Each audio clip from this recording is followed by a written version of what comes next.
Just welcome everybody for the Word of the Buddha class. Just let everyone get settled and get my tablet going. And for those of you who haven't been here before, this is using a volume which was first published in English in 1906. It's very ancient, but it's authentic teachings of the Buddha as best we can know them from the suttas, but instead of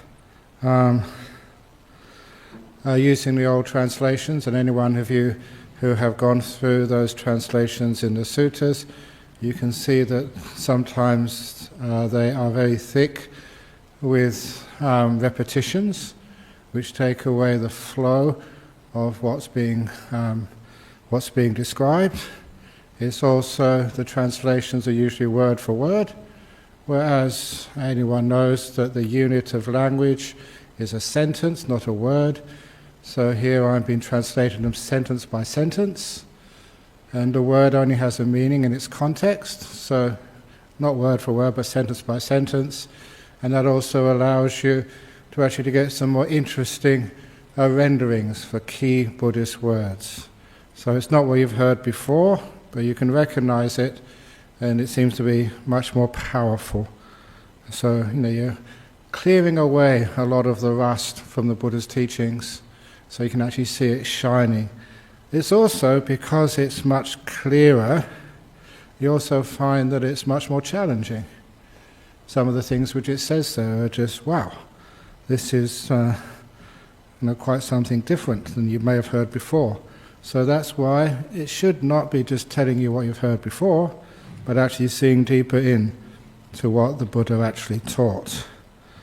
And again, it's not ever going to be the final version, because language always changes, evolves. We always find a better description of what the Buddha was actually saying, and so that this is always going to be work in action. But anyway, last time I was presenting this class, we presented, starting off with, it's the Four Noble Truths. Part of the Four Noble Truths is the Eightfold Path. So we're now on to that seventh factor of the Eightfold Path, which is called the Satipatthana. And that Satipatthana, here we go, mindfulness of the citta, the mind. Now each one of these always starts off with how do you do these right mindfulness. I'm going to go back to page, I've got 37, the very start of right mindfulness. So before I do that, I should always do the respects to Buddha, Dhamma and Sangha. So we do the Arahang Samma. No, we did Namo Tassa, sorry. Do Arahang as well, yeah, that's nice. No, just do Namo Tassa, sorry. Namo tassa bhagavato arahato samma sambuddhassa.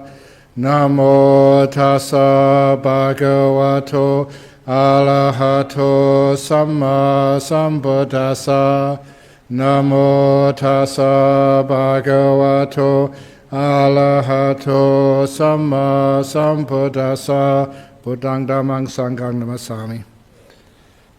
So, if you go to the very start of the right mindfulness, I've got on page 37, just the summary, the four focuses of mindfulness. They lead in one direction only. It never ever means just the only path. That cannot be sustained through reason. To the purification of beings, to going beyond sadness and crying, to the disappearance of physical and mental suffering, for the attainment of the true way, for the realization of Nibbana. What are the four? And in each one of these, I'm just going to go down to number 3 now, because this is the introduction to the mindfulness of the mind. Having restrained the 5 hindrances, you abide aware of the mind, energized, knowing the purpose of what you're doing, and mindful. Always having restrained the 5 hindrances, being the first before you have enough mental power to be able to do a Satipatthana practice. So now that is implied with each one of these satipatthanas. Now I go back to the satipatthana of the mind. Here we go, mindfulness of the mind, mindfulness of chitta. How are you mindful of the mind? Okay, so it says, you got that now? Okay. I got on my page 41. Is that what you got? Okay, doesn't matter, because sometimes different versions. 48, okay. Mindfulness of the chitta, the mind. Third of the satipatthanas. Mindfulness of the mind. Third satipatthana. Pretty simple to find. How are you mindful of the mind? You understand a mind that is affected by wanting. You got it? Okay, good. Now, straight away, you understand. It says not you're mindful of a mind that's affected by wanting. The word is understand, pajanati. It is the verb which most people might know. That's a verb. The noun form is called panya, wisdom. So this is just how you get wisdom. You understand a mind, a chitta, that is affected by wanting as such, and a mind that is unaffected by wanting as such. You understand a mind that is affected by aversion as such, and a mind that is unaffected by aversion as such. You understand a mind that is affected by the delusion as such, and a mind that is unaffected by delusion as such.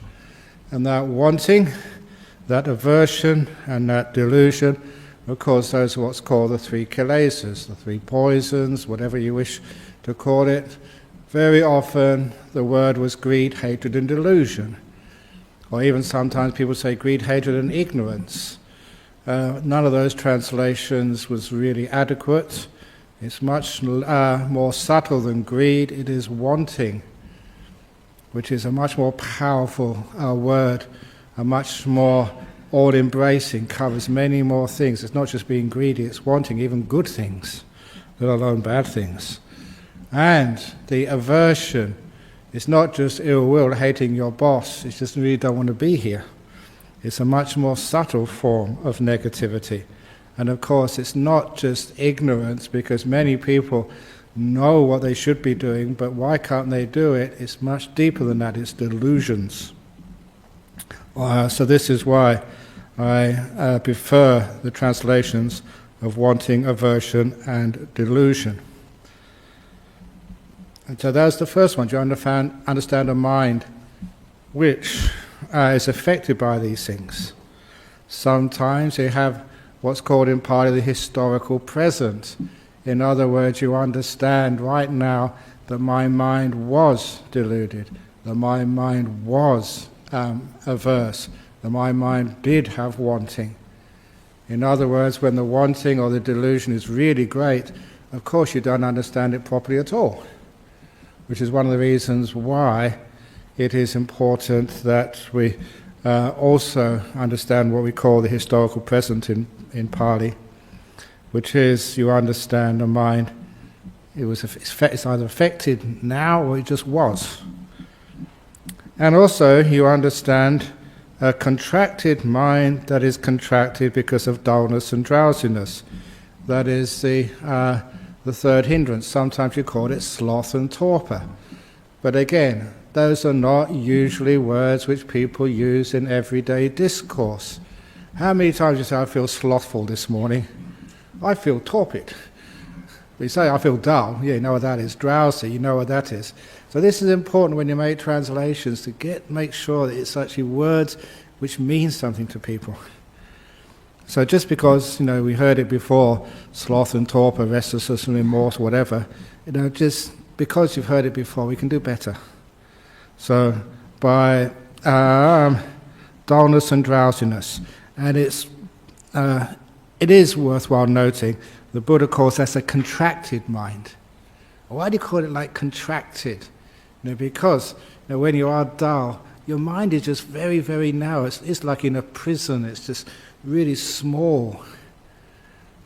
And it's a very good metaphor, To have that width, to have that freedom, is you overcome that dullness. You can only see tiny bits. That's also with light depression as well. It's a contracted mind. And it's the Buddha's simile here, but it actually opens up when we just stop a little while on that description. Sloth and torpor, contracted. Just know what it actually means, what it feels like. It gets more of an understanding of what that state is and just how it stops you with the width, with the freedom to really explore and understand the true Dhamma. And you also understand a distracted mind is distracted because of restlessness and remorse. The remorse business, it's called kukucha. It is especially when you've done something you think might be wrong. You kicked the dog this morning, you shouted at somebody or whatever. And sometimes we have that feeling of almost guilt, being remorseful. That is a negative in Buddhism. Whereas, and I mentioned this quite a few times, and it actually was taken on board whenever I go to UWA to give a lecture on law and religion, and just some of the things which the legal profession should take into account when dealing with, say, Buddhists, that sometimes a Buddhist will not feel remorseful from their acts. And that, for many sort of judges, would be a negative. That would be shown you're callous, you're uncaring, and you get your sentence increased, your punishment added to, simply because that we accept that remorse is part of human nature, and that the lack of remorse means a lack of morality. But here we look at sort of restlessness and remorse as actually something, especially remorse, which is a negative. It means a distracted mind. Instead of just letting it go, learning from it and moving on, we're always distracted by some of the bad deeds of our past. And it's also the restlessness as well, which again is always a distracted mind. And I'm going off subject here, but where does restlessness come from? Why can't you sit still? It's because your chair is not comfortable. Why is the mind always thinking, fantasizing, planning, remembering? Why do people always seek for drama in life? I was mentioning this. Sometimes everything's going nice and peaceful in the monastery, and then something goes, what did that for? And you think, it's because sometimes people don't like peace. They want some drama, something to do, something to worry about, something to get upset about. Anyway, that's the cause of restlessness. We're afraid of contentment. But anyway, so we've got the restlessness, and that's a distracted mind, literally all over the place. So contracted and distracted too far away. Now, you understand that mind, or you also understand they have quite a few Pali words, but they are also always explained as exactly the same. You understand an exalted mind, a surpassed mind, a still mind, and a liberated mind, and they're all referring to the achievements or the experiences of jhanas. As such, and one which is unexalted, unsurpassed, not still, not liberated, as not in jhana as such. So first of all, you understand the greed, hatred, delusion, the dullness and restlessness, and you can make a connection there between the 5 hindrances. The wanting, first hindrance, aversion, second hindrance, delusion, 5th hindrance, doubt, and the 3rd and 4th hindrance, the distracted mind and the contracted mind, the dullness and drowsiness and restlessness and remorse. And the opposite of those 5 hindrances, jhana minds. So it's basically, to keep it very simple to understand this, and you can see that this makes a lot of sense here. You've got the 5 hindrances, enemies if you like. When those 5 hindrances are understood, overcome, then the jhanas happen. It's not what you want, it's just nature. And in this way you're aware of your own citta, this thing which is called a mind. They don't actually say what the mind is here in the state, but you understand just it's either a beautiful mind or a defiled mind. So you know it by those two characteristics. This is also, for those of you who have heard me, the second of the Satipatthanas, Vedana. You know that you hear me call it like experience, instead of what many people say is feeling. They say, well, it's the nice feeling, pleasant feeling, unpleasant feeling, or in between. But that is not what we're really focusing on. That just describes what experience are, the three types of experience. Just so we know we're focusing on what experience is. So Vedana means experience, not the happy or the sad or the in-between part of it. Same here, we're focusing on the mind over here. Not defiled or released. The mind. It's the mind which can manifest in those basically two states. Jhanic or defiled. So it's ways of understanding what this mind actually is. Yeah. So just to make sure I understand, when we say the chitta, is it the summation of all the four khandhas, or just the consciousness itself? What actually is the chitta? And the really only way we can know this is that when all the other of the sense bases, the five sense bases, vanish. This is not here, but it's in another sutta, the simile of the goldsmith. That if you have a goldsmith, to understand the nature of gold, its properties, to understand what is gold, you have to purify it of all other impurities. You could have some tin or some lead in it, so you get pure 100% gold. And then you can do your experiments, know exactly what gold is. And there was a simile to be able to understand what this mind is, the citta, to make sure it's released, purified from the other five senses. So, what actually is it? That is how you find out, you experience it, to get directions, get some intellectual understanding what it is. The way that the Buddha used this word, citta, is there's a couple of places. One is in the very famous, the eighth of the wrong views in the Digha Nikaya, Brahmajala Sutta.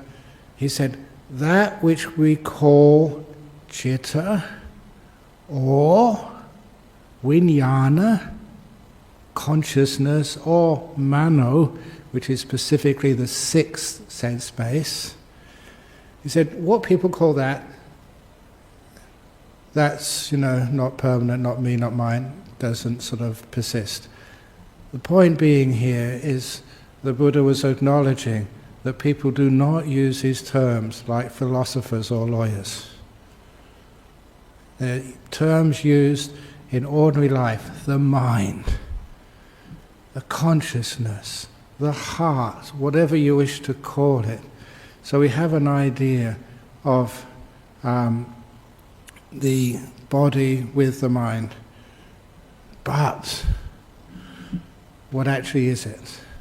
So to be able to be aware of the citta, to be able to even to do that satipatthana, the third satipatthana, really you actually have to have some idea of what to look at. To know the whole breadth of the mind, but at least you can have some idea of the mind. And surprise, surprise, though you've been coming off to my meditation classes long enough now, you know that after being aware and relaxing your body, then I ask people to go and have a look at their piezometer. Where the heck did that come from? What is a piezometer anyway? You're doing the third satipatthana here. You're being aware of the mind, whether it's contracted or distracted, peaceful. So you're getting a first little glimpse of what we mean by being aware of a mind. that particular quality. You don't know exactly what the mind is, but you know peace, you know agitation, distracted, sleepy, you can know that much. And so you're being aware of the mind by its qualities. You understand what a garden is by flowers and weeds. You see flowers, you see weeds, that's a garden somewhere. Get some idea there? Very good. Because the citta is quite fundamental, it's really strong, it's important, that's why people get some really weird ideas what the citta is. But anyway, this is where you start to learn about it.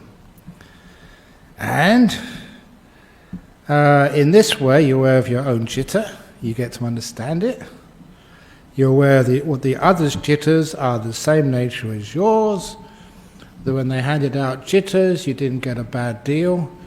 And it's not as if there's like sometimes you get, well, what was it, the Samsung 9 and the battery kept on exploding, and they had a recall. So just, was that, could get the right, was it Samsung 8 or 9 or so? 8 was it? 7, okay, I don't know. Anyway, you get the message here. Sometimes there's a recall because of a defective product. And we always sometimes think my citta is defective. Other people's citta is okay.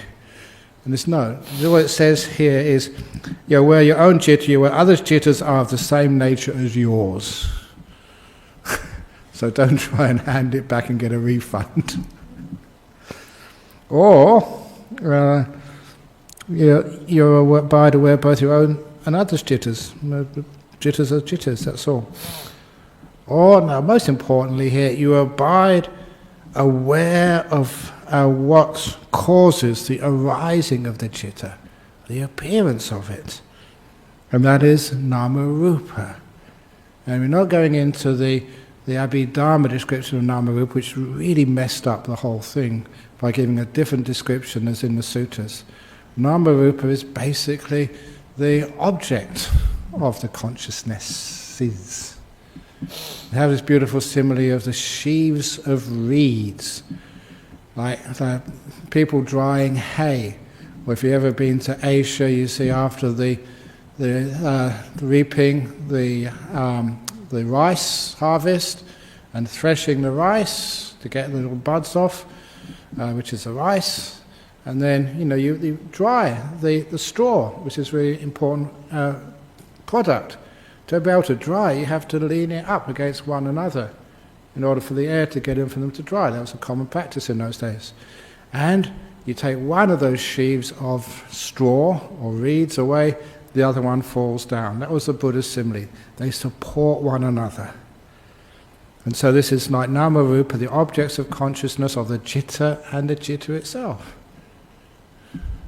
And here again, for those of you who know your Pali or know these suttas, citta is caused by nama-rupa, but also you have independent origination, vijnana and nama-rupa support one another. So even the vijnana in dependent origination, citta here, sometimes those words are used almost interchangeably. And when people try and find a difference between the two of them, say, no, vijnana, that's part of the khandhas, citta is outside of the khandhas, that doesn't make any sense. That's going much further than is makes sense. So what we do here is, cittas are cittas, and what causes citta is nama-rupa. Or you abide aware that the citta is the nature to cease. To cease means to stop, vanish, disappear, gone. Why? When nama-rupa ceases, when the objects of consciousness cease, then citta ceases. Or you abide contemplative citta's cause or nature, both arising and ceasing. Arising and ceasing doesn't mean like waves on the surface of a lake where there's always a lake there. This means these things arise and then they cease. The citta doesn't play around some underlying piece of existence which is always there, and sometimes it manifests into a citta. No, it ceases. When one thing disappears, the other one ceases. Gone. Vanished. Or else mindfulness is just jitta, impermanent suffering, not me, not mine, not a permanent essence. Just jitta, that's all. Not me. You don't identify with the jitta. You don't own the jitta. It's not a permanent essence. It's not your fundamental identity, which lasts forever. No way. That was particularly wrong view number 8 in the what's it called, Brahmajala Sutta, first of the Digha Nikaya. And you abide independent, not clinging to anything in this world. You let go of the citta. Rather, citta just disengages from itself. Da, da, da. That is how you're mindful of the mind. Any questions on that? Yes. Ajahn, are these experiential knowledges? Experiential knowledges. First of all, you hear the teachings, discuss them, think them over, just understand them, asking the questions like you're doing, until you get familiar with the map. But that's all it really is, it's a map, but you understand the map, and then you travel there, and to check it out. It doesn't matter how well you know a map. In Google Maps, even you can see street views, I don't know, whatever you can see, but actually being there is very different. So being there, you need the map, but you need the experience, you need the two together. But here, you are aware of these things, you've got to experience what a dull mind, what a jhana mind is. Otherwise, you haven't completed the satipatthana here. And then you understand how these things arise and how they pass away. What causes the arising of these things? What causes the arising of a citta even in jhana? It's not willpower. Right objects come up. So Ajahn, the map and the experience, is that dependent on how powerful the mindfulness is? Like if it's weak, you might have the intellectual... How powerful the mindfulness is. It is, there's many, many things which create sort of the power to be able to practice these satipatthanas. Remember the beginning, that's the reason why I said at the very beginning that that you have restrained the 5 hindrances. Vinaya, loke, abhijado, manasang. The vinaya doesn't mean totally abandon, because that comes after the jhanas. To totally abandon the 5 hindrances, you've weakened them, really restrained them, to the very, not very. And how do you do that? By the first 6 factors of the Eightfold Path you've been practicing before. You've got a right view, you understand this is not an achievement, not a personal gain. At least you have that idea, so you're not trying, you're letting go, renouncing. You have the second factor which I focus on, renouncing, being kind, being gentle. Sometimes I call it make peace, being kind, being gentle, the right motivation, where you're coming from. The kindness, the gentleness, the letting go. That's the second factor. And from then, the kindness, renunciation, the gentleness, you get all of your precepts from there. The right speech, action, livelihood. Where does that come from? It comes from the other factors. And you have right speech, action, livelihood. You don't have so much remorse, hardly any remorse. You're peaceful, you've got joy, you've got inspiration. If you keep precepts and morality, you get this huge boost of mindfulness energy. That's in the Samanyapala, just the joy. The Avayapaja Sukha, when you have the beautiful virtues, the blameless happiness, and then through the restraint, furthering the restraint, the right effort, endeavour, is saying no. That renunciation, which does take a little bit of commitment, endeavour. That's a good word, right? Commitment. Yeah, I like that one, okay. So from that image you get much more power, and from that you get the energy. Okay. Oh, John was first, sorry. John at the front. The imaginary self, does the mind create that? Oh, yeah. Or is it separate from the mind, the imaginary self?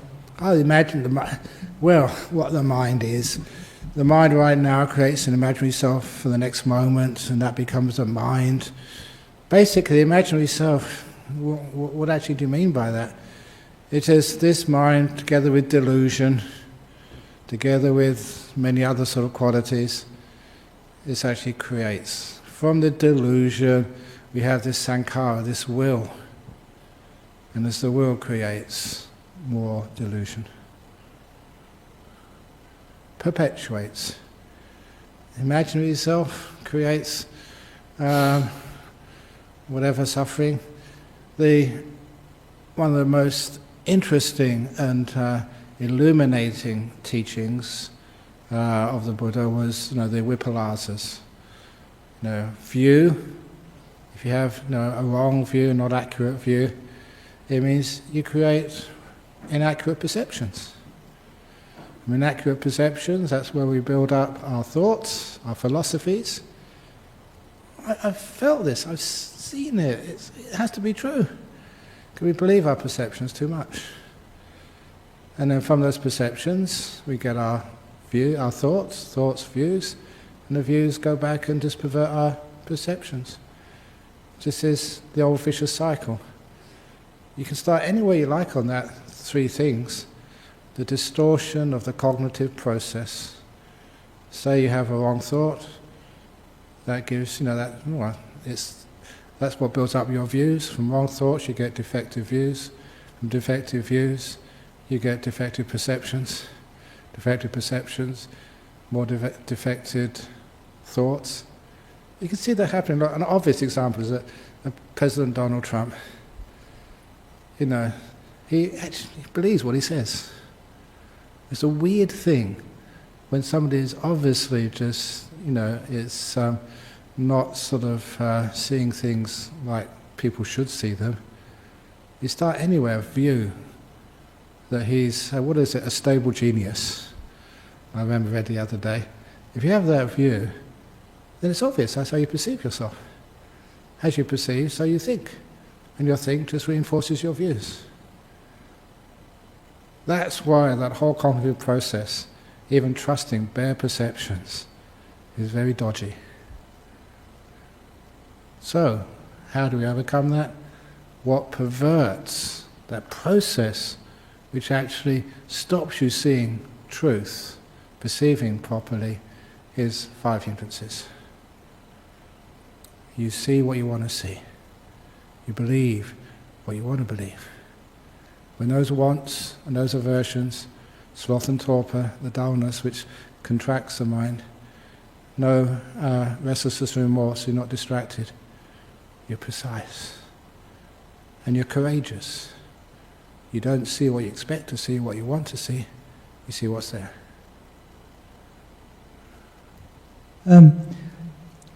Quite on occasions you say things like, we should be kind to our minds. It sounds as though that we, the self, imaginary self, is separate from the mind. We're going to be kind to it. So that thing, that's just the, they call it conventional speech. You have to, if you try and do it another way around, say, the 5 khandhas should be kind to the 5 khandhas. And so, but we use an ordinary speech, but it is just the skillful means that I am, in a very nice way, telling you to be kind to your mind, conditioning you, brainwashing you, asking you, suggesting to you, putting in sort of that little seed which you cannot come from your own cognitive process. This is totally off subject, but I always used to think that, this idea of transmission only comes in Vajrayana Buddhism. There's no. You can actually see just where, the seeds of wisdom actually come from. to have the words of somebody else who knows what they're talking about is an important part for you to see. So I'm shameless, honest, upfront. I do sort of brainwash you, John. And so when I say we should do this, you have some trust in me, so I'm putting that suggestion in your head. And you may think that you're doing it. It's not your imaginary self, it's my imaginary self creating that. Do you understand that? Interesting part. Okay, yeah? I may have misheard. Did you say a chitta can arise during jhana? Chitta arises during the jhanas. Of course, arises during the jhanas, yes, as one exits a jhana or as one goes from one jhana to another jhana, as the things change, yes, that is a possibility. But it's not really what I said. What I said is that from nama rupa, from objects of consciousness, then you get the consciousness or citta. You need something to be aware of. That is one of the ways that the jhanas actually work. So you're really, really still, just almost like a single object of perception, especially from the second jhana onwards. Single object, because nothing moves, nama rupa does not support the continuation of that chitta. It turns off and something deeper comes. And then something deeper. It's from stillness things vanish. So that's actually the process. And that's how the immaterial, the arupas happen. Incredibly still. You can't get more still than the fourth jhana, but if there's something still, nama rupa, nothing's happening, things turn off. It's not what you do, it's just what happens. From stillness, things start to vanish until everything's gone. Thanks, Ajahn. Okay, the amazing chitta. Okay, you got one here. Ajahn, how can one abide with the mind of aware of someone else's mind? Like you have to have a sixth sense or something? Oh no, remember, it's not aware, you pajanati. It's great when you actually point this out. That how you mindful, you understand a mind that is affected by wanting. In this way, you are aware of your own citta, you're aware that other citta is the same as yours, you abide aware of both your own and others' cittas because you understand these cittas are of the same nature. So it's the understanding. Once you have that understanding, then the awareness, the mindfulness is always used in the case you see things as a true day. Keep in mind that that other people's cittas are the same as yours, same nature. Okay, just one question next. I should be carrying on. If that's okay, just one question per person. No, you've already done yours. Yeah, so wait till the next pause and then you can ask another question then. Okay, so we'll go off to the mindfulness of the citta, now the mindfulness of the mind objects. That's all there is for the mindfulness of the mind, very short. How are you mindful of the mind objects? And again, that first introduction, which is having restrain the five hindrances, energized, understanding the purpose of what you're doing, and mindful. The purpose of what you're doing is an important part here. That's called sampajanya. Why are we doing this?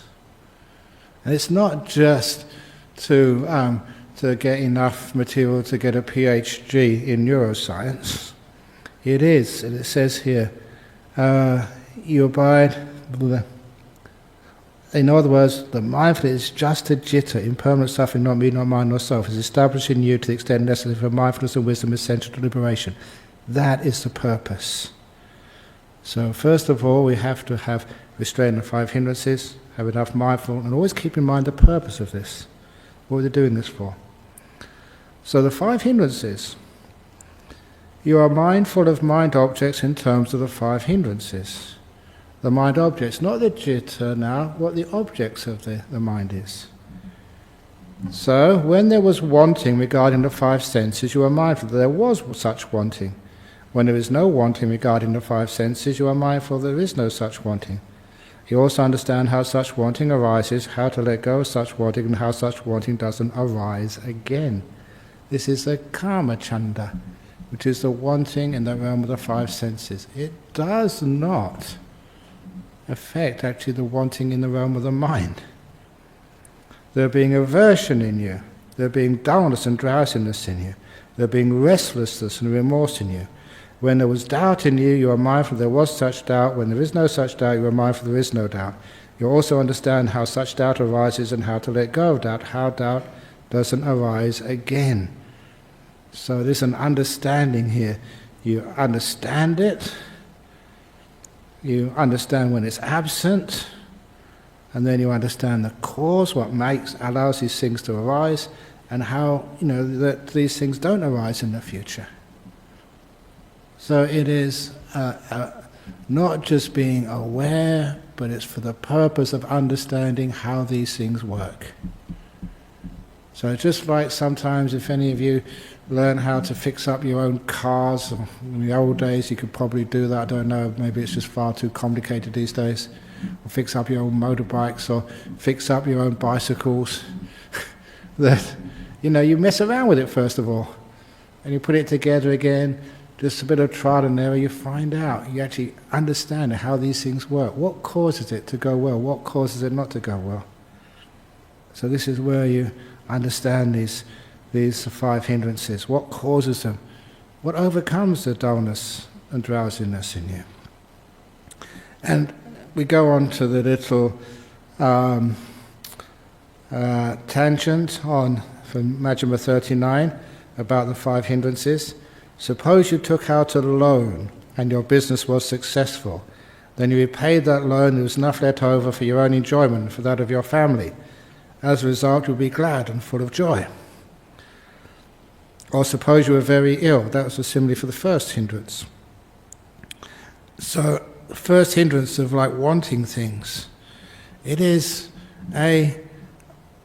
whenever you have that wanting, that is some suffering there, you're actually in debt. And so when you either get what you want or you let go of wanting anything, when there is no wanting, then as if you have happiness. When you want something more, you can't enjoy what you already have. So that's why taking a loan out, borrowing stuff. Or for the aversion, suppose you were very ill, you couldn't eat or sleep and had no strength. Later, however, you recovered. You can eat and sleep well again, and you regained your strength. As a result, you'll be glad and full of joy. The idea of aversion being like a sickness. When you're really ill, you can't eat well, you can't sleep well. It was just what the Buddha used to say of like an anthill, just burning during the day, smoking at night. So because of the ill will. Suppose you were imprisoned or later were released, safe and secure, with no loss to your property. As a result, you'll be glad and full of joy. That's the sloth and torpor, the constricted mind. Or suppose you were a slave, dependent upon others, and able to go where you want, and later you were released from slavery, independent of others, able to go where you want. As a result, you'll be glad and full of joy. Restlessness and remorse. The remorse doesn't leave you alone. Even the restlessness is like a slave. You just can't be free and be here. You're always being told where to go, what to do. You can't sit down. Come and get up. Go and go down. Come and go here. Come and go there. It's like having a person in control of you all the time, which is called Mr. Will. Or suppose you had to travel along a dangerous road across a wilderness, but later you would pass through that wilderness safe and secure with no loss to your property. As a result, you'd be glad and full of joy. And that is the doubt, not really knowing which way you're supposed to go. So too, when these five hindrances were present, you look back upon them as a debt, wanting, a disease, aversion, a prison, dullness and drowsiness, slavery, restless and remorse, and a dangerous road across the wilderness, doubt. But when these five hindrances have been abandoned, you regard that as freedom from debt, health, release from a prison, freedom from slavery, and reaching a land of safety. Sometimes, every now and again, you see articles on trying to abolish slavery in our world. I'm very much into abolishing slavery. being a slave to the wants of your mind. Restless, never feeling free, always having to do something, go somewhere. A slave to your will. He he he. Anyway, the opposite of the 5 hindrances, the 7 enlightenment factors. Or you are mindful of mind objects in terms of the 7 enlightenment factors. When the enlightenment factor of mindfulness is present, the enlightenment factor of mindfulness is present in you, you understand that it is present. When the enlightenment factor of mindfulness was not present, some translations, I've looked at them, when the enlightenment factor of mindfulness is not present in you, you understand that it's not present. If it's not present, you don't know what's going on. So what it means is historic present. The enlightenment factor of mindfulness is present in you. Yeah, I know I'm mindful now, but if it was gone, I realized it was not there. You also understand how there comes to be the arising of the absent enlightenment factor of mindfulness and how it comes to fulfillment by development. It's not just by wanting that I become mindful. You understand what the causes of mindfulness are. What are the causes of mindfulness? First 6 factors of the Eightfold Path. How you develop it is through the strength of overcoming hindrances. And when the enlightenment factor of exploring the Dhamma is present in you, exploring the Dhamma, not thinking about the Dhamma, because sometimes Dhamma vichaya, contemplating the Dhamma, and that gives some people who don't understand the meaning of those words license to go thinking about the most amazing Dhamma discourses, especially just when you're getting nice and peaceful and you think, oh, I'm really clear now, I can really think about dependent origination, Four Noble Truths, the nature of existence. You think.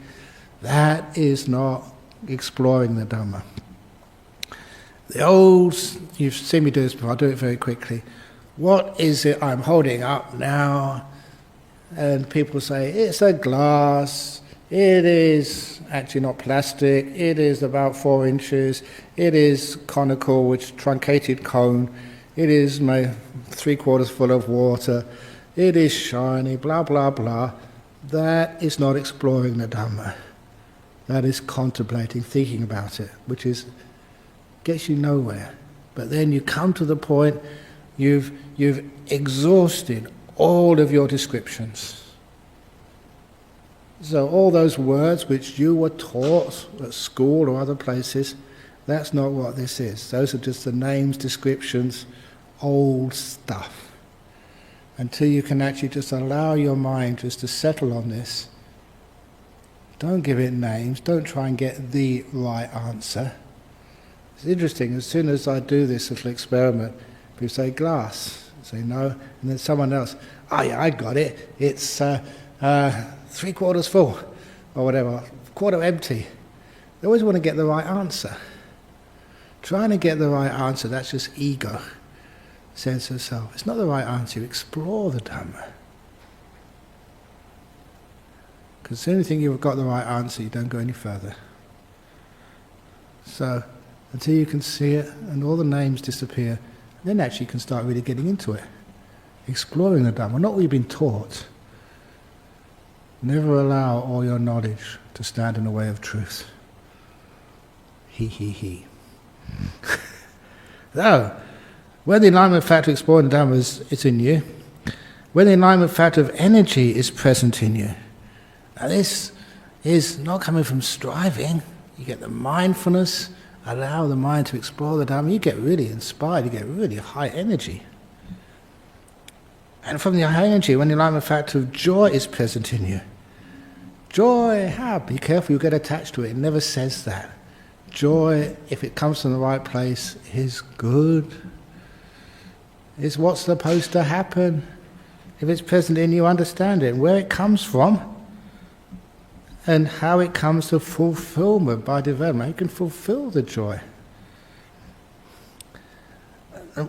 The factor of tranquility. Tranquility, you don't again use willpower. Be still, sit still. My headmaster used to say, sit still. That wasn't very pleasant at all. That's not how the factor of tranquility is present in you. It comes from the joy. If you're happy to be here, you've got a comfortable, happy seat, of course you don't need to move. And from joy, or from tranquility, the enlightenment factor of stillness is present in you. The still mind, samadhi, jhanas. And when the enlightenment factor of equanimity is present in you, you understand it is present. When the enlightenment factor of equanimity was not present in you, you must understand it was absent. You also understand how there comes to be the arising of the absent enlightenment factor of equanimity and how it comes to fulfillment by development. So those 7 enlightenment factors of mindfulness, exploring Dharma, energy, joy, tranquility, stillness and equanimity, they are the direct opposites of the 5 hindrances. So 5 hindrances are the bad guys. 7 enlightenment factors are what happens when those hindrances are not just restrained, but just obliterated for a while. So that really, the causes of these things, that's why those 2 were the main part of the 4th Satipatthana. And before I go on to the other stuff, the great research done, many versions of this sutta is found in many places, and the earliest ones stopped there. The 4th Satipatthana, earliest versions only had 5 hindrances, 7 enlightenment factors, nothing else. It's not that what comes later is wrong, but when you see that this was the earliest version of the Satipatthana Sutta, just 5 hindrances and 7 enlightenment factors, it makes it powerful and far more clear. That's what we do these things for. Understand the purpose. When you're mindful, what causes them? Just like my old peaceometer. What causes the mind to be peaceful? What causes it to get agitated? Find out the causes, what makes it arise. 5 hindrances. What causes the 5 hindrances? What causes the 5 hindrances to disappear? What causes the enlightenment factors? Things like exploring of the Dhamma, energy, joy, tranquility, stillness, equanimity. What causes these? So that is and it's not you. It's not, you're not skillful enough, not putting enough effort in. It's not wisdom, willpower, it's always wisdom power. So that's the main part of the 4th Satipatthana. Anyway, we're going to go on to some the other parts of the Satipatthana, the last Satipatthana, 4th Satipatthana in a minute. But now I will pause for any questions again.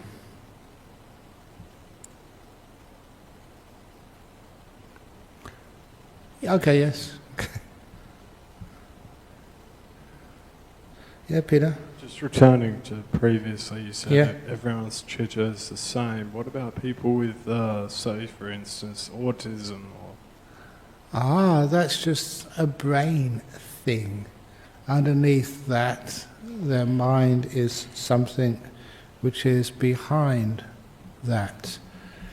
The evidence behind that is just when, again, sometimes that when a person is about to pass away, and just whether they have dementia, whether they're in a coma, whether they have all sorts of other sort of cognitive impairments, but when the last few moments of their life, very well known that people actually become really clear. If you're with an autistic person, interesting, just before they pass away, are they autistic? The last few moments of their life? Or is it just their brain is being impaired and just their citta, their mind, just uses that brain, but it's just impaired. But once their brain stops, the citta usually takes over for a few minutes. That's why there's so many people, comas, dementia, haven't known their children for 3 or 4 years. Last minutes before they pass away. Hey John, where have you been all this time? Mum, I've been visiting you for the last 3 years. Have you? They remember the clarity in the last moment where the citta takes over rather than the brain. Thank you, Ajahn. Yes. Sue, over here. Sorry? Oh, terminal lucidity is called. You even got a name for it. So, Ajahn, we're working on purifying the mind so that in the end we can abandon it. And when we abandon it, it will cease to exist. Yes, great, isn't it? Purify the mind. So why do we do that? Because for the sake of happiness. And it was a question which was asked, I think it was by Udayin of Sariputta. He said, what are we doing this for? He said, how can you say that Nibbana Paramang Sukhang, the cessation is the highest happiness, when there's nothing felt there? And that's when Sariputta gave this beautiful little simile that, if you're sick, and then the sickness vanishes, that's happiness. That happiness being defined as suffering disappearing. So in all the different parts, we look after our body so that we can let it go. It disappears in the jhanas. It's hard actually to have, if your body is really, really sick, it's not impossible, but it's harder. Which is one of the reasons why, before the Buddha became enlightened, he realized that jhanas was the way to Bodhi. That's what it says, to enlightenment. That's in the Mahasatthika Sutta, number 36 of the Majjhima Nikaya. Remembering, this jhana, that must be the way to enlightenment. He realized, yes, it is the way to enlightenment. But then he thought, I'm so weak, it's too much asceticism, I'd better sort of look after myself, get a bit more health, because jhanas are hard to do with such an ascetic lifestyle. So, you look after your body so you can let it go and allow it to disappear. You purify your mind so you can let go of your mind. Otherwise it's always bothering you.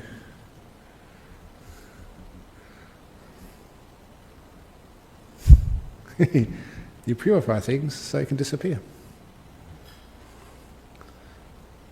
Okay, so here we go. 5 hindrances, 7 enlightenment factors. Now we also have in most versions of Satipatthana Sutta extras. You have 5 components of existence, 6 sense spaces, 4 noble truths, an extra 3 here. There's nothing wrong with this, but it wasn't quite the earliest form of it. Or you are mindful of mind objects in terms of the 5 components of existence, such as form, its origin, its disappearance. Experience, the second, of form or body.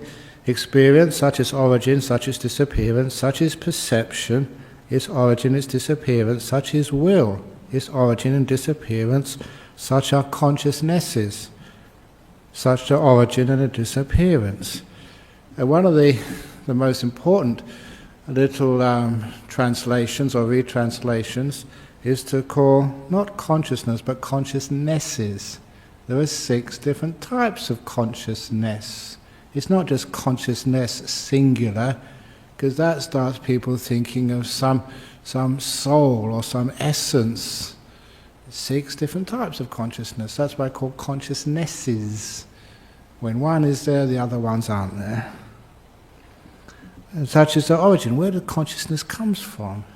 And it ceases, it disappears. It's not permanent.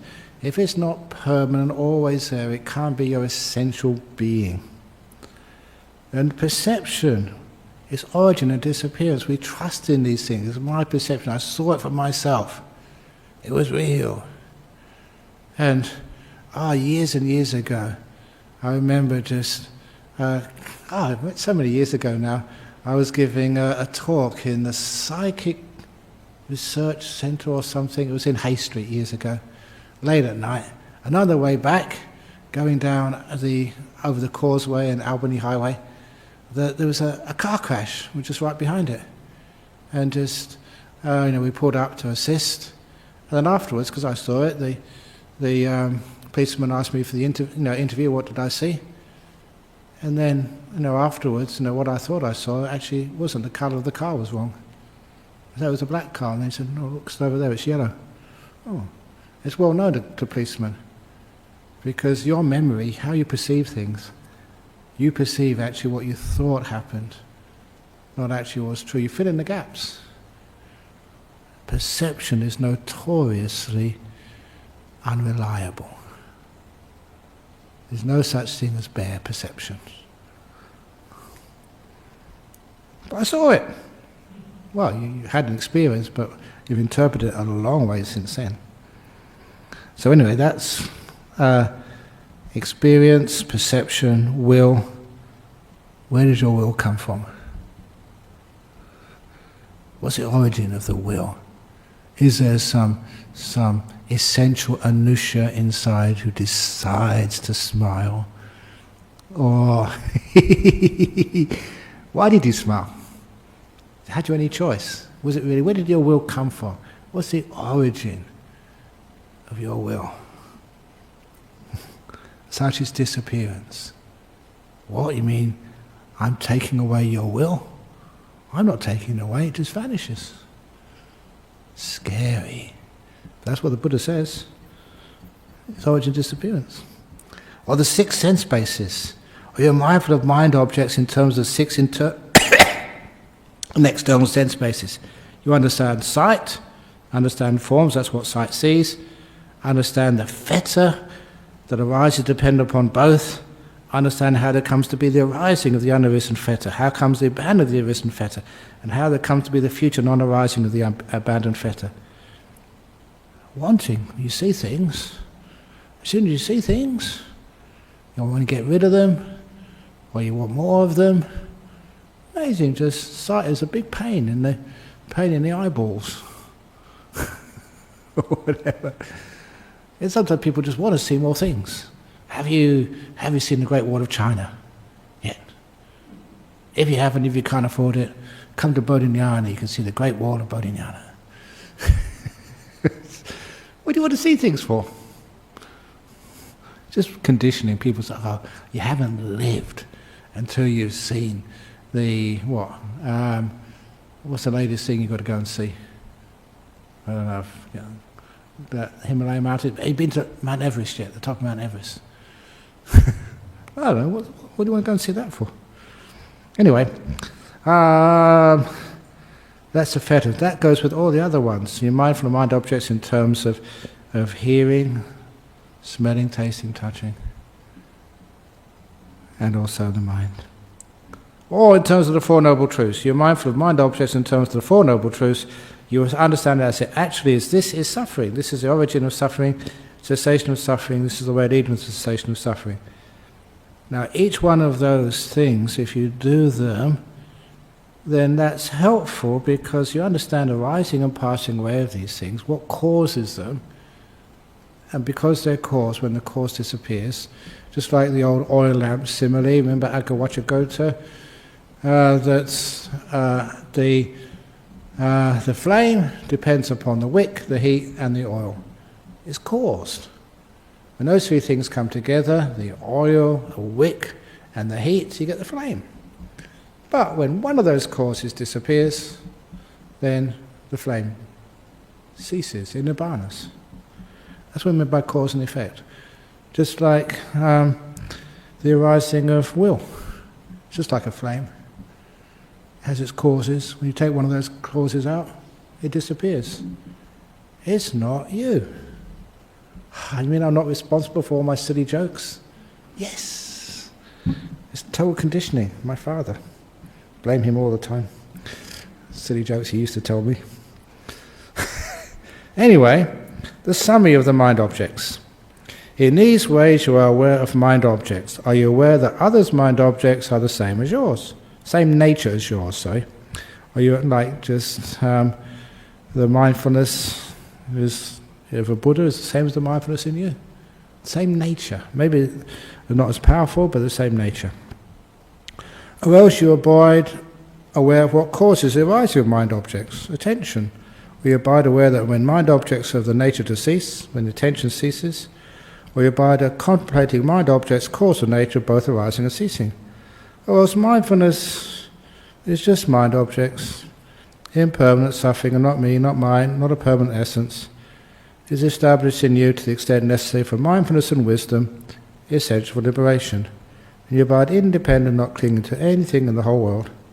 That is how you are mindful of mind objects. And the summary. So, it was with reference to this that it was said the four focuses of mindfulness lead in one direction only, for the purification of beings to go beyond sadness and crying, disappearance of physical and mental suffering, for the attainment of true way, for the realization of Nibbana. Now, any questions? We've got a little bit longer. Yes? Going back to the question earlier on, the way I understood it, the brain and the mind. Oh, yes, yeah.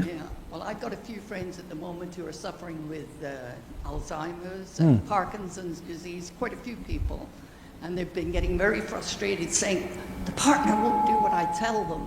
They won't do it. They won't walk when they should be walking or whatever. And I said, well, the way I look at that is it's not them being stubborn. It's like the wires are not connecting. Exactly. Would you think that's the correct way of probably And a lovely putting it over? description, yes.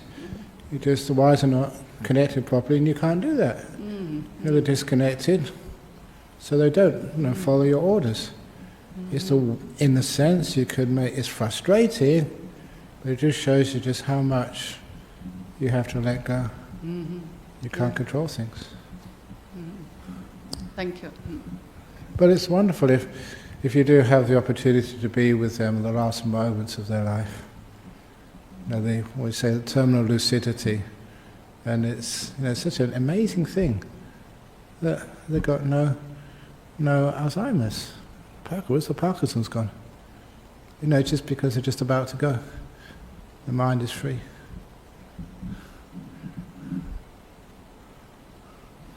Okay, so we'll go a little bit further through Nibbana, through Anapanasati. That's okay. Because sometimes, as many of you may have heard, that people think that Anapanasati is called Samatha and Satipatthana is called Vipassana. And just to make it quite sure that Nibbana through Anapanasati. I'll do more of this later on, the next time I'm here. When mindfulness of breathing is developed and cultivated, Anapanasati, it is of great fruit and great benefit. When mindfulness of breathing is developed and cultivated, it completes the four focuses of mindfulness. So you do Anapanasati, and then by doing Anapanasati, you do Satipatthana. The same. No difference. Do Satipatthana by doing Anapanasati. So the idea that one is Samatha, the other one is Vipassana, is totally refuted. And this is the teaching of the Buddha. And when the four focuses of mindfulness are developed and cultivated, they complete the seven enlightenment factors. When the seven enlightenment factors are developed and cultivated, they complete true knowledge and deliverance, enlightenment. So it's not a sort of separate practice. Anapanasati is Samatha and Vipassana, all rolled into one. And anyhow, this is from the Anapanasati Sutta. Mindfulness of breathing completes the four focuses of mindfulness. And it got some interesting little points here, which I'm going to bring out.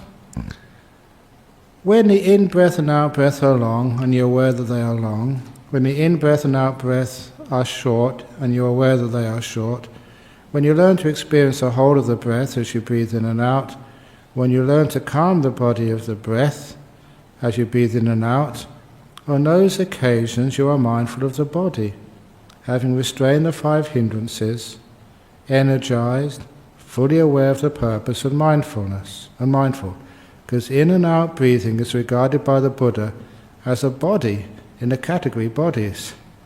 It is why on that occasion the meditator abides mindful of the body, having restrained the five hindrances, energized, fully aware of the purpose and mindful. And the point I'm going to just focus on this afternoon is that sometimes you get questions. It's a controversy which should never be controversial if people have a look at this passage from the word of the Buddha.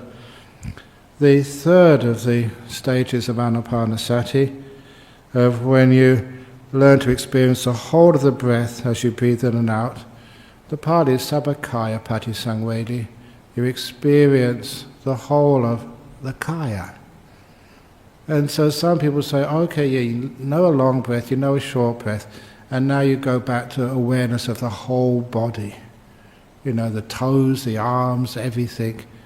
And you know, to me that is just a hiatus in the meditation. You're trying to let go of the body, and now you have to go back to the body. What do you mean? You experience the whole body at this particular stage?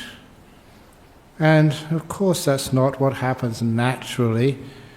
Naturally, once you start to know the breath, as the mindfulness increases, of course you get to know more of the breath. From the very beginning of the in-breath to the end of the in-breath. The whole of this thing called an in-breath or an out-breath. So it says the whole body. And he said, look what the Buddha said, we call the in-breath and the out-breath a body in the category of bodies, says the Buddha. So it is by watching the breath at that stage, that counts as a body. It's said specifically by the Buddha here. And it's a natural progress. Even if you never learn anapanasati, you just do it naturally. This is just what happens. As you calm and relax more and more, it's just not watching in, out, or long, or short, whatever. It's obvious that you get much more aware. You can see the very beginning of an in-breath, the very end of an in-breath. It's exactly the same as when you do your walking meditation, a changama. Yeah, you can start by noticing you're lifting and walking, left step, right step. But after a while, you see just the whole of the many, many different movements just in one step. You see the whole body of a step, of a left step, the whole body of a right step. It's just not left, right, left, right, left, right. It's amazing just how things actually move through the air and how the foot meets the floor again afterwards. So I always quote this to confirm what happens quite naturally, and don't sort of misinterpret it or just spoil the natural progress of the meditation by asking the first two stages of anapanasati, trying to become aware of your whole body. Doesn't mean that at all, it means the whole breath. And lastly, to calm the breath as you breathe in and out. It just again happens quite naturally because you're not doing very much. You don't need so much oxygen, therefore they're just naturally, just the breath gets less and less, more smooth. Next, we say that much is just fulfilling the first satipatthana. Second, when you learn to experience joy as you breathe in and out, when you learn to experience pleasure as you breathe in and out, when you learn to experience the mental formation, citta sankhara, of pitta sukha as you breathe in and out, when you learn to calm this mental formation of pitta sukha as you breathe in and out, on those occasions you are mindful of experience, having restrained the five hindrances, energized, fully aware of the purpose, and mindful, for being mindful of the pleasure associated with this stage of breath meditation is being mindful of experience. That is why on that occasion the meditator abides mindful of experience, having restrained the five hindrances, energized and fully aware of the purpose and mindful. You experience the joy and the pleasure. Number one, this is what is supposed to happen. This is what the Buddha said. This is what you're supposed to do. So don't be afraid of the joy and pleasure which comes at this stage of the meditation. Sometimes people say, you're enjoying yourself, you get attached. Pleasure is bad in religious life. And it's just wrong. Too often that, I've been meditating and people take your smile off your face, you're not practicing enough. You experience suffering. You only get someone with suffering, no pain, no gain. And this is total wrong. You're supposed to enjoy the joy and the happiness. It's an important part of the path. And number two, where does that joy and happiness come from? It's not from the body. It's not a kaya sankhara. It's a chitta sankhara. It's a mental formation. And I've said this so many times, it just happens that when you start to get very calm and peaceful, your mindfulness really starts to increase. Everything you see, smell, hear, feel becomes so pleasurable. The old content of the toilet bowl during a retreat, similarly. You can never say, the contents of a toilet bowl, that the happiness, the joy actually exists in that sort of, the product of a number two. How come it looked really beautiful? It was a mental formation of that, the chitta sankhara. It's natural. When you get very peaceful and still and highly mindful, whatever you see, the mind adds beauty to. The leaf on a tree, you've never seen anything so green before. There's clouds in the sky, incredible. And just the food which you eat becomes incredibly delicious. It's not inherent in the food. It's not a kaya sankhara. It's a chitta sankhara. What you add to it. And it's important you do this. It's natural. That's why this is full of so much little interesting bits here. And this is you learn how to experience these things and understand where they're coming from. And, okay, we might as well carry on. When you learn to experience the citta as you breathe in and out, you learn to brighten the nimitta. It's Sampasadanang Chittang. You know what his name is? Sampasada. And you learn to settle the nimitta, Samadahang Chittang, and then Vimochiyang Chittang. Those are the four parts, the 9th, 10th, 11th, 12th stage of Anapanasati. And it's nice to hear the citta. What is that citta experience when you get this great joys coming up in the mind?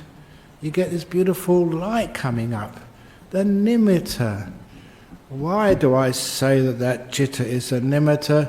You can see that the saying, I forget what it is now, that this mind is pabhasara cittang, which means luminous when the hindrances are not on top of it. This is what's happening here. That 9th stage, at last, it's like the citta, like the moon, full moon, freed from the clouds.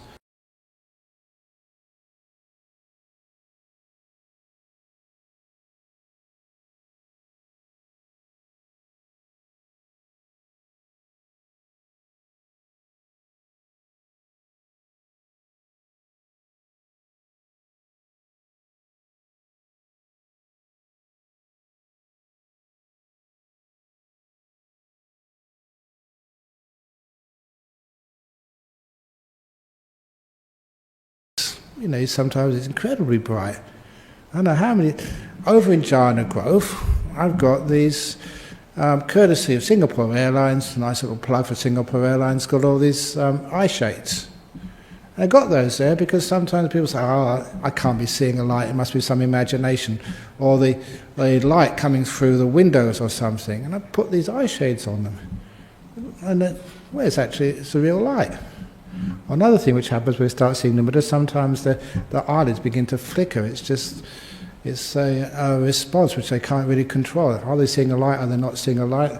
So they put the eye shades on there, and they know they can't be seeing a light. It's not outside of them, it's inside of them. It's beautiful light. So then, eventually, you learn how to brighten it up until it gets incredibly bright. Really, like 1,000 suns, more than that. You think, wow, I can't take any more brightness. And it happens naturally anyway, just let go and it'll happen. Just don't stop the process. Don't get involved. Just let it happen. and also to stabilize it, to still it. Samadhang. It's one of the reasons why, that samadhi, concentration, you don't concentrate the nimitta, you stabilize it, keep it still, peaceful.